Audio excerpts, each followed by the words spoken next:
What's up guys? Welcome back to a new video. Ayan, ito na naman po kung saan na naman po nakakarating ang ate girl nyo.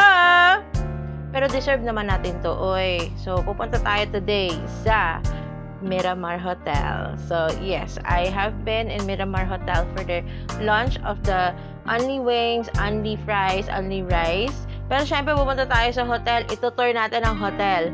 Did you guys know that Miramar Hotel is a hidden gem in the heart of Manila, which I've mentioned before. And also, this is one of the last Art Deco style structures in Manila, or probably the Philippines. Art Deco is a architectural style that is very like compact and quaint.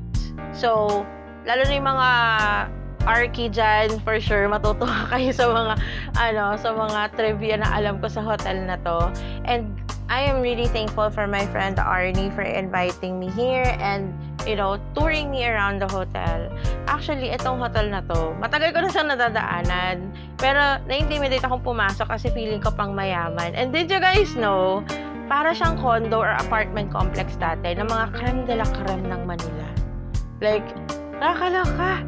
And the elevator that you saw there is also the same elevator structure that has came in the building since it was created or since it was set up.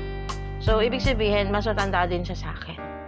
Pero oh my god, like ang hirap i-explain ng buong hotel na to. Siguro ilalagay ko na lang siya sa isang blog post para mas detailed.